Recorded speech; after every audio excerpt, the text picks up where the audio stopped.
Oh, all right. We're going to start just a couple minutes early because I know everyone is so excited to hear from me and Brittany that we might as well get rolling. My name is Megan Crane. I actually lead our higher education practice at Dean Dorton, so I'm so grateful that all of you took time to be with us today, and hopefully you learned at least something new or something to take back to campus, or maybe just a little scared. That's how I feel after the cybersecurity every time. And you know, I've got good people taking care of me.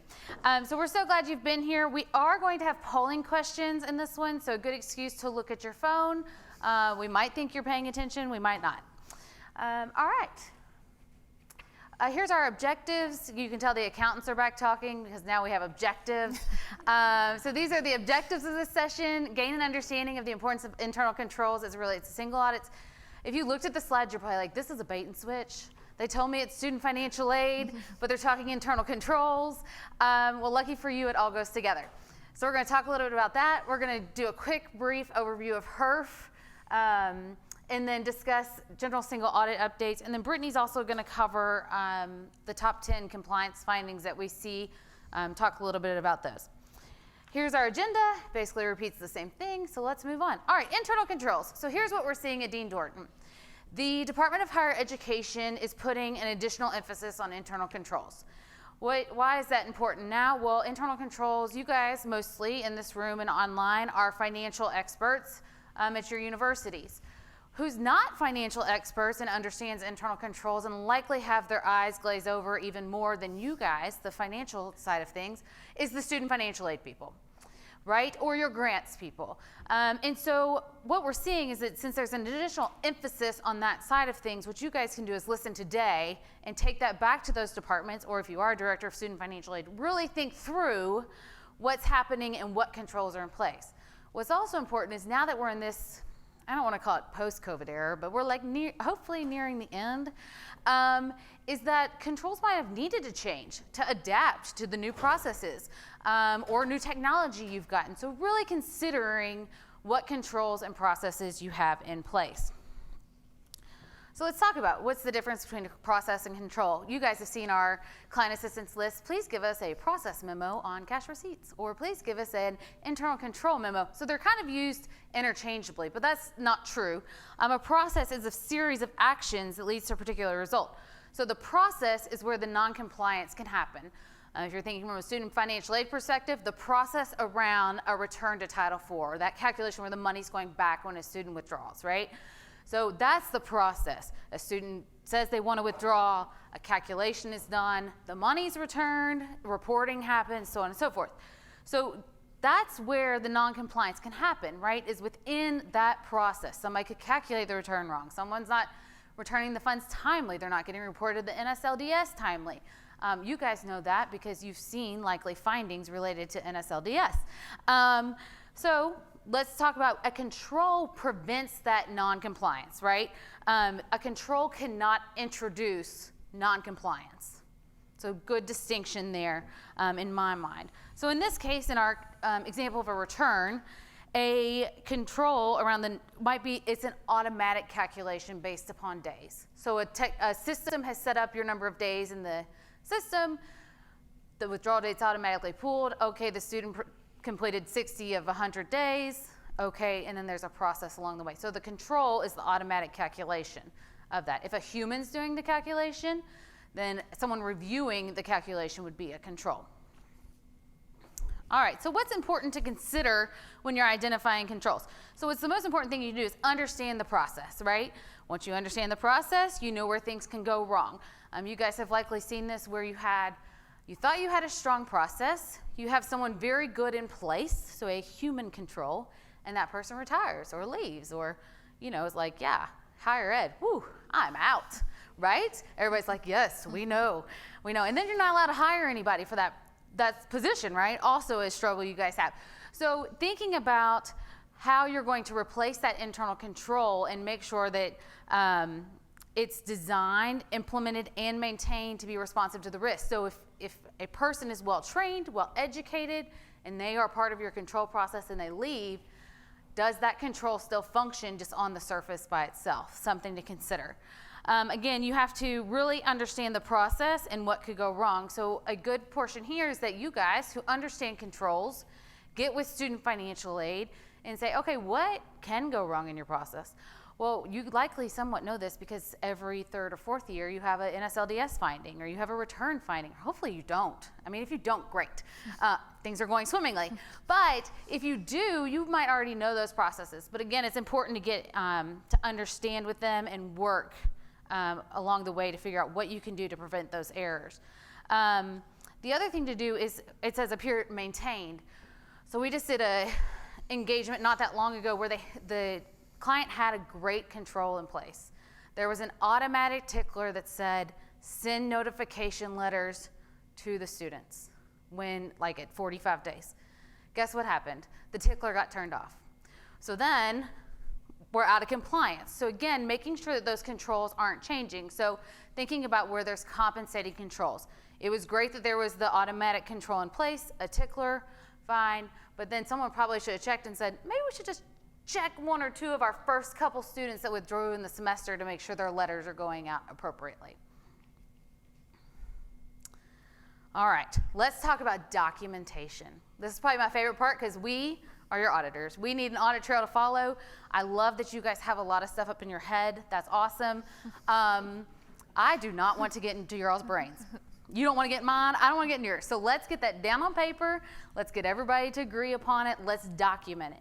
But make sure it captures both the start and all the way to the finish of a process. Again, when you're thinking about student financial aid, when's the information coming into your system? So the FAFSA is immediately dumped into your system. Okay, great. What's happening after that? Okay, yes, eligibility is calculated. Okay, and take that all the way through that you understand the whole process and that there are controls at every step of the way. You know, some areas are more risky, so maybe the information getting dumped in is not a place you need to have a ton of special controls, but just something to consider. Again, they also need to be designed to prevent and timely detect non-compliance. Does you no good to know that you're out of compliance after you're already out of compliance, right? That's when we get to write findings, and this is not fun for anybody. Again, they should be responsive to risk. So let's think about it. If you have an automatic control in place, again, the return calculation automatically calculated, then you might not need 2 compensating controls in that area. You might just need 1 to check that because your technology control should function by itself. For those schools that use Banner, let's say, I know we've had some clients where, again, Banner basically does everything in the student financial aid module for you. I know Banner has its flaws. Everybody laughs because everybody knows. But, you know, it has its flaws, but there are automatic controls in place. So your control might be that that your IT team is making sure that the updates get pushed to Banner before any awards get packaged the next year. Right? So it's not a actual student financial aid control. It's not an accounting control. It's an IT control. So again, making sure that everybody's involved in the process. And again, you're going to see strong documentation in here like 100 times. So lucky you guys. All right, polling question. Who's ready? Maybe? Oh, somebody, like 3 people were very ready. All right, so when it comes to financial and accounting internal controls, my institution has great internal controls. So think about your department. You're the accountants, you're the CFOs, controllers. You know, do you have great internal controls with documentation, detailed, where are you? Good, good. I like this. B is actually with formal documentation. I realize it's cutting off up there, so you're like, are you A or B? A is with no formal documentation. So we want to live in B land, right? Get out of that, I need a 4.0. Let's live at like the 3.0 level. We're okay with that. All right. Oh. Okay. All right, well, now let's start to think. It's going to pop up on the next one here in a second. But the next one I want you to start thinking about. Think about when it comes to compliance internal controls. So get your head out of your financial side and start thinking about your grant side of things or your student financial aid side of things. You guys do good at documentation. Again, not a lot of accountants in student financial aid. So what do you think about that? You have great internal controls with formal document. I don't know if that's one answer or everybody in the room. I was really excited for like 5 seconds. Okay, I'm not going to make the C's raise their hand, but if Dean Dorton, your auditor, we're going to have lots of conversations this summer about internal control. So you got 30 days to get it together. I'm half joking, but at least no one said D. That's good. All right, good. Formal documentation is good. What I want to make sure is that your formal documentation is not some employee handbook and processes that was last updated in 1998, okay? So current, good documentation. All right, so what's your job as the auditee? Your job is to establish and maintain the internal control over federal awards, right? Again, your internal controls should ensure that you're managing every federal award, not just those being audited, don't forget. Somebody laughed, thank you. Every federal award, HEERF, student financial aid, TRIO, whatever you got. With federal statutes, regulations, and terms and conditions of the grant.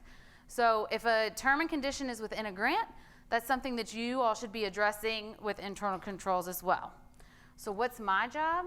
Our job is to obtain an understanding. So this is where we're typically asking you for a memo or documentation. Tell us about it. And then we're required to test them as related to both the major program compliance requirements. So we have to know that you're, let's think about a grant expense, right? Payroll. So under HEERF, you could use HEERF dollars for payroll. I should have gone something easier. You can buy masks with HEERF, okay? Let's back it. We're at the end of the day. Nobody wants to talk payroll. You can buy masks for HEERF, right? So what's important here is that an internal control over financial side would say, did that expenditure happen and was it recorded in the GL properly, which meant that controller reviewed it fine. If your organization is long enough that your controller is the control there, but your controller has no knowledge of HEERF, you've said, oh, controller, if you keep everything running, I will be the HEERF person. I'll bear that cross for you, okay? I'll learn HEERF, you do everything else, fine. If your controller is now saying under compliance that they're approving that expense, well, how is that a control over compliance? How does that person who knows nothing about HEERF a control to know that that expense is allowable and legitimate under HEERF? They don't, right? Again, an extreme situation. But something to consider of who your controls over financial reporting could be different than your same controls over an actual grant. Okay? Any questions so far? Everybody's like, no, just keep going. Let's go. All right. So let's think too about the control environment. I don't know if any of you accountants in the room, I did not put it in here, the COSO framework, the Committee of Sponsoring Organizations. Yes, lots of head nodding. No one puts it in there because that really, people are like, that's when I can fall asleep. So when you have that cube. But what's important from that is to remember that there can be different levels of controls, right? We can have entity level controls. You can go all the way down to specific controls. They can be monitoring controls. Of course, now my brain has gone completely blank about the other boxes, but it looks like a Rubik's Cube. So there's 3 layers, 3 different directions about where controls can fall. So if you think about entity-wide controls and thinking about the compliance side of things, again, these are established at the entity level. So what's an example? Anyone that works in your grant department is properly trained. It's pretty easy. That's a good control in place. It means that they're educated. Again, that would indicate that they understand the federal guidelines, federal statutes. So if they're approving expenses, it would make sense that they know what's going on. Your audit committee, again, this would be like the environment here. The audit committee oversees federal compliance. That's a little bit of a stretch at entities your all size, but maybe you have a specific compliance committee. That's, if you guys win a huge new grant, you talk it through with them. And then like a code of conduct, that would be, your environment. So thinking down to then specific controls, these are at the actual federal program level. So think just not about expenditures, but think about reporting. So when you're required to submit your annual HEERF report, we'll talk more about that later, but when you're submitting that, what were your controls in place? Well, a control there would have been that someone prepared it and someone reviewed it. But when you think about that too, if you're pulling all of your information for your HEERF report from your GL, right? Well, there were controls over the actual transactions going into that report too. So if every entry was approved by controller to go into the general ledger. You're taking all the information out of the general ledger to prepare the HEERF report. Then you actually have two controls in place. You have over the transaction, which is the specific control, and then over the preparation and review of the report. Following? Good. Head nods at 3:43. Good. Good. All right. But also remember that key controls are often occurring within the specific controls. So while it's great that someone reviews the general ledger, blah, blah, blah, but when we're talking about compliance, most of the controls that we test are within the specific level of the transaction. All right, you ready? Next polling question. Phones out. All right, my institution has strong entity-wide controls, but weak specific controls. You have strong entity and specific. You have strong specific controls, but weak entity-wide controls. These are really, I should have written these different. And have work to do on formulating internal controls. Who's going to be honest about D? No one. No one's going to be honest. Oh. Good. Oh, 6% of you are honest. Okay, let's work on it, right? That's what we're here for. We get up here and we remind you to do things. And then you guys go back and, we know how it is on campus. So, all right. Well, this is good. We love to see that there's good, strong controls in place. Again, that's what helps you guys stay in compliance. You all being in compliance is, it's the foundation of your institutions. If you're not in compliance, you don't have student financial aid, your doors are closed. So, not to be a Debbie Downer, but there you go. All right, so thinking about within student financial aid, all right, let's be specific. It's not just awarding aid, so it's not just eligibility. There should be controls around reporting, so COD reporting, the FISAP reporting. Again, so what controls do you have in place for all along that process? Packaging, aid, and disbursement. So again, the thing here is that you're pulling from 4 or 5 different departments to get compliance, which means you're going to have controls in all those areas. Again, return of funds, lots of places where that could go wrong. Verification, although verification is sort of on hold, so yay. And then enrollment reporting. So the status changes, the NSLDS. That's where we see the most issues. Spoiler alert for Brittany's presentation, but reporting to the NSLDS, it's not in any of your all's departments. It's a lot of data. It's a lot of timeliness. It's just where we see the most issues. So thinking about controls you can have in place in that area is very important. And then again, cash management. You guys handle cash management. That's where we see great controls, of course. I'm not trying to dog the student financial aid people, but when it comes to cash, everybody's like, we got it. I'm like, yes. All right. Let's talk a little bit about grant-specific controls. Again, these can all vary based upon the specific grant requirement. If you don't have any reporting to do for a grant, then we don't care about your reporting. We care. Have good controls in place, but we're not auditing it. But again, remembering what controls are in place, including controls on and around the preparation of your CFA. This is another area where we're working to improve with our clients is, again, what are the controls around? How have you determined that your CFA is complete and accurate? Something to consider. Everybody's like, well, I pull it from this account. Okay, well, that's great, but what else could there be that maybe you don't know about? All right. There's like 30 seconds left on internal controls. You guys are going to do backflips, I know. So what have we learned? Well-documented processes are important. Internal controls should not only be implemented, it's great you implement them, but they need to be maintained consistently. So considering change management, when someone changes a role, what has changed? Or when you get a new software, what has changed? And again, don't forget those technology controls you can use. Because you guys are, you guys run thin departments. Does anybody have a well-staffed department? If you do, let me know. I'd love to talk to you. But you run a thin department. You don't have a ton of time. So thinking about where you can find technology controls to be implemented, and then don't forget specific grant controls. All right. Any questions on internal controls? Great. Our next favorite topic, HEERF. Moving right along. I will say this. I think Justin talked about it earlier. We are, Dean Dorton is an outsourced accountant for a small college in Vermont. And, all along for HEERF, I've been answering questions. I'm like, you've just got to get the report done. It's not a big deal. I had to prepare the annual report. And, yeah, be nice to people that prepare the annual report, okay? Including me. All right, so let's talk about HEERF. Sorry, that was quite the sidebar. All right, my institution, you've received and spent all HEERF, or you had, let's say when the extension came out, you had greater than $1,000 left, so you have till June 2023. All right. Oh. Good job for the people that spent it. Oh. Oh. Okay. All right, you B people will be talking about special session HEERF next year to go over that. No, I'm just kidding. All right, if you haven't spent it, let's get a plan, right? Not that you need me to tell you that, but the further you get away from the height of the pandemic, the harder it is to say that's a COVID expense. I'm not saying you can't figure it out, but it just gets a little harder, so therefore your documentation needs to be any better.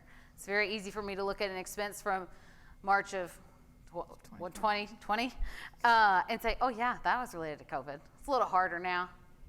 Not impossible, just harder. Just keep that in mind. All right, you guys know this. Again, in April, the Department of Ed extended the period if you had $1,000 or more, and then you have to related the cost after March 13th.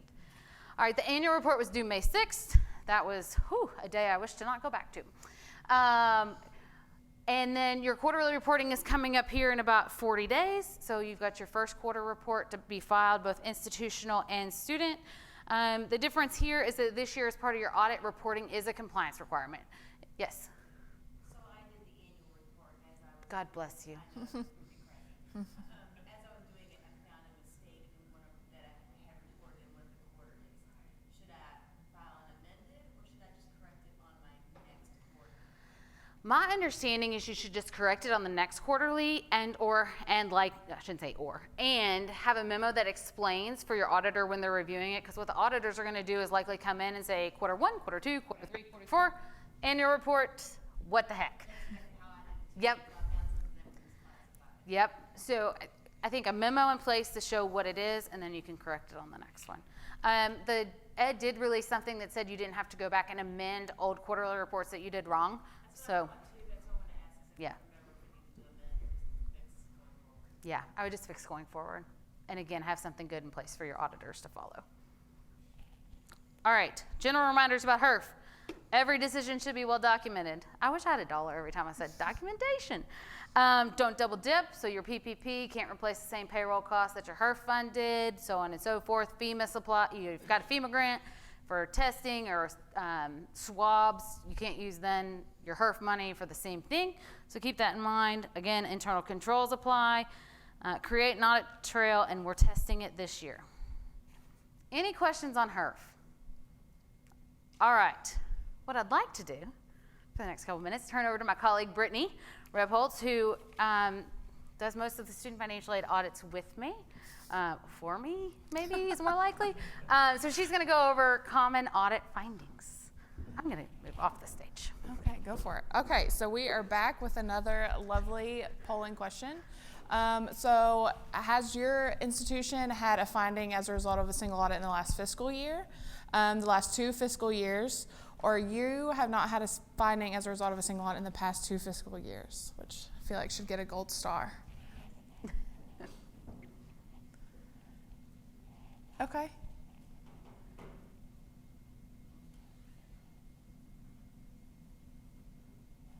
Okay, good to see. Letter C, that's always good. I will say the majority of our clients, I feel like they will have a finding, typically year over year. But all that to say that you're not alone on the island. There are common findings we see across many institutions. So what are they? Let's go forward. Here we go. Okay, so top 10 compliance and program review findings. Odds are that if you've attended our sessions in the past, some of these will look very familiar. Some of them are typically repeats that we see all across our institution. So student enrollment status, inaccurate or untimely reporting. So as auditors, we typically look at withdrawals and graduates testing. So those should be reported within 60 days of the date of determination. So that's number one. That's the key finding that I see most frequently. Return of Title IV calculation errors. you guys know everything that goes into these calculations, and it can kind of be a snowball effect. So even if you miss one day on days attended, or you miss a break in your return of funds calculation, it can kind of snowball. So now your amount that needs to be returned is wrong, and the amount that the student earned is wrong. So we see those as well. Verification violations. Megan mentioned this beginning in July and through the 2022 award year, there was a waiver, and that basically verification is on hold except for verification trackings V4 and V5. So aside from those, there's been a waiver for those verification, but Ed does encourage you to still review the documentation for any glaring conflicts, as it could still potentially affect the student's eligibility. Student credit deficiencies, those should be returned to the student within 14 days. And they say that you should try and attempt to reach out to the student if you lose connection with them every 45 days. And then on the 240th day, you should return those funds to the department. So just making sure that there's something within your system that's flagging those student credit balances, and those are getting treated appropriately. Entrance or exit counseling deficiencies. Obviously, I think the main thing we go to as auditors, or that you usually see, are just you automatically go to direct loans, but keep in mind those teach grants also require counseling, so making sure that those are getting completed. So repeat finding, just in general, has been common. So you'll get your audit back, you'll have a finding, you say, okay, here's our corrective action plan, here's when we plan to implement it, and it never gets implemented. So then you have the same finding the next year, and so that can kind of be a red flag to the DOE, and we always want to make sure we can get those resolved sooner rather than later. Return of Title IV fundings made late, so making sure those are being returned within 45 days. Pell Grants, the one overpayment or underpayment, I would say I typically see more so overpayment. It's making sure for those students that are full-time in one semester, 3/4 time in another semester, making sure you're looking at that Pell chart and prorating based on their enrollment status semester to semester. Satisfactory academic progress policy not adequately developed or monitored. If you have one different for freshmen and sophomores, and then one different for juniors and seniors, making sure that's adequately being monitored, and that students are being kind of judged or monitored based on the correct policy that's been set up at the university. And then lastly, the crime awareness requirements not met, so that lovely annual security and safety and fire and all those reports that came out that are supposed to be, they should be communicated to all faculty and students annually. That can be an email blast, or it can be posted on the internet. So that is something your auditor should be asking for. So we'll need some documentation if it was an email blast, or it's probably the most efficient to just be posted on the internet. Any questions?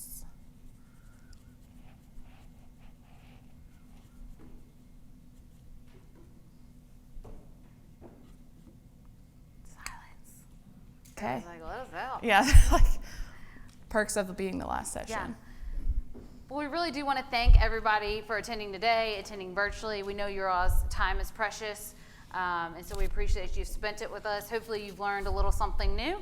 CPE certificates go out in about 2 weeks, so as long as you maintained all those, be checking your email. If you don't get it, let us know. We'll make sure you get it. Any other reminders, Julia? Be on the lookout for a survey. We always appreciate your feedback. Yes, we do. We appreciate 5 stars. I'm just kidding. No, thank you guys. But really. We appreciate it. Everybody have safe travels home.